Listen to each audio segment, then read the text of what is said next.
Hello, and today we're going to look into augmented reality. Okay, so you're going to understand what augmented reality is.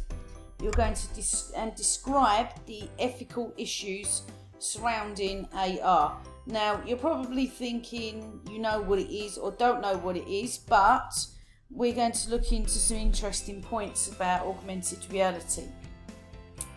So, your success criteria today is you need to understand the meaning of augmented reality, and you need to give examples of where it's used and include some devices and communities of people, and describe the ethical issues which you're going to research with AR.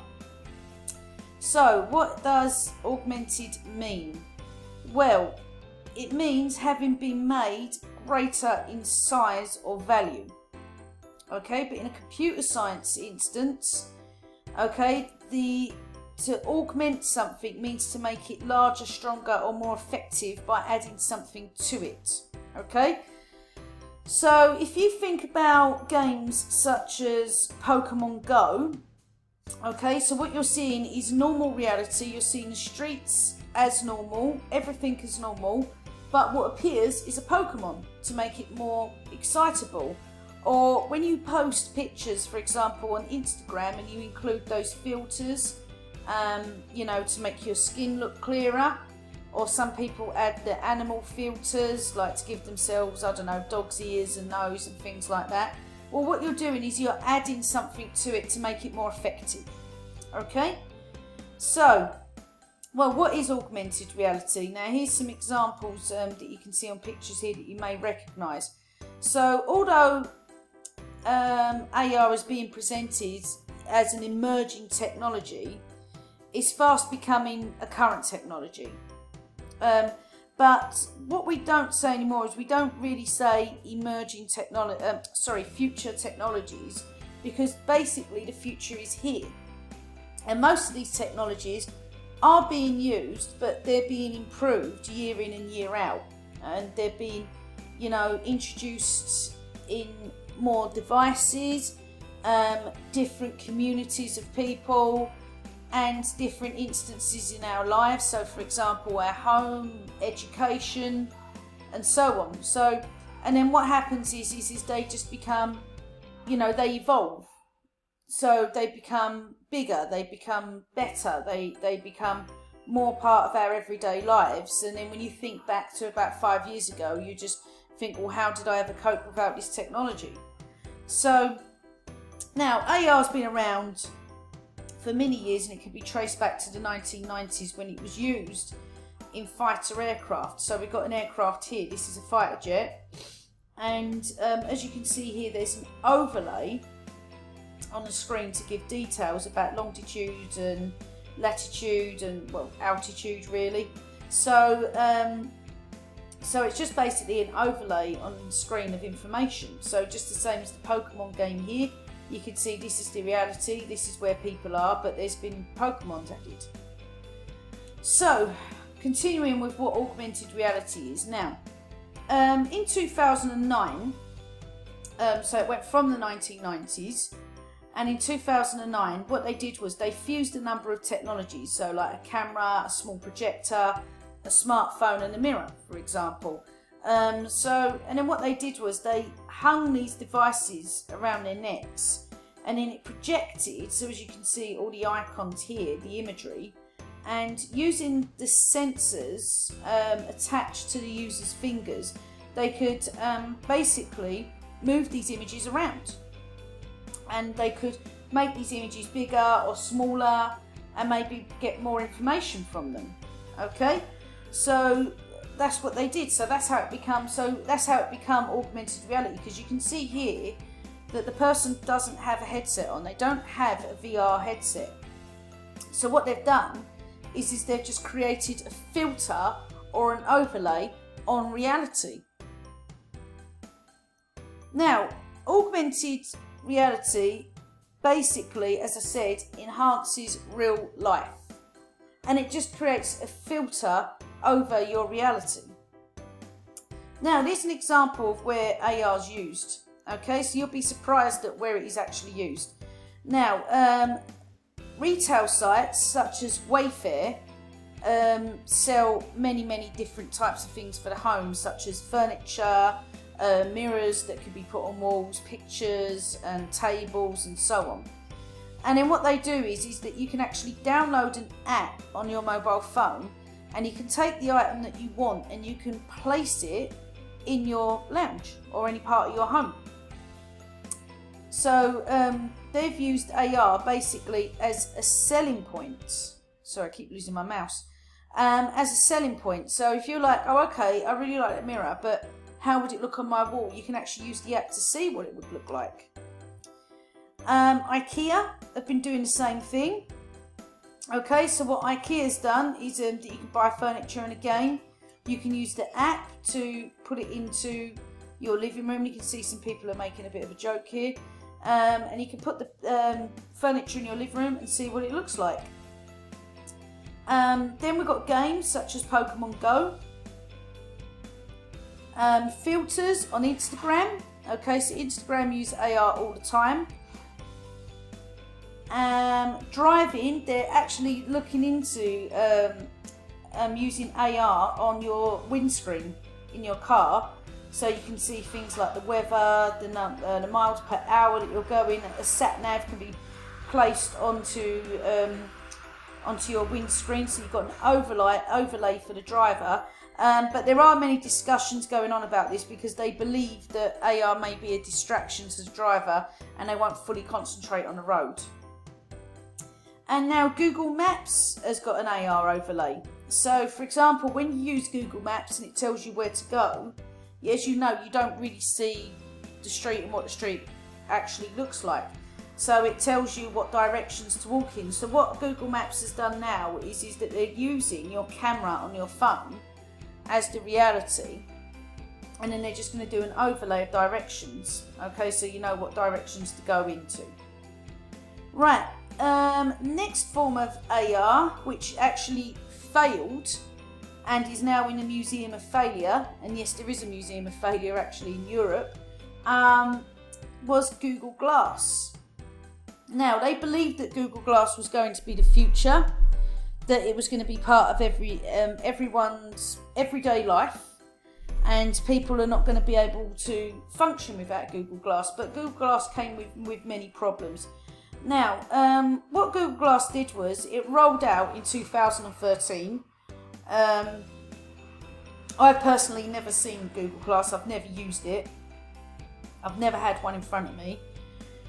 And it moved on to augmented reality to be a more wearable interface. So in this case, glasses, okay, that did look like something futuristic, you know. I mean, to me, this reminds me, if you look at the Terminator film in the 1980s with Arnold Schwarzenegger, that's what that looks like to me. It displays the user's lens in a small projector and responds to voice commands and overlaying images, videos and sounds onto the screen. So I remember seeing a demonstration of it on, I think it was BBC's Click, and someone was going over the Brooklyn Bridge, and it actually told you the total length for the Brooklyn Bridge. So the idea was that everywhere you went, some information would come up, like from AR, and it would appear in your eyes.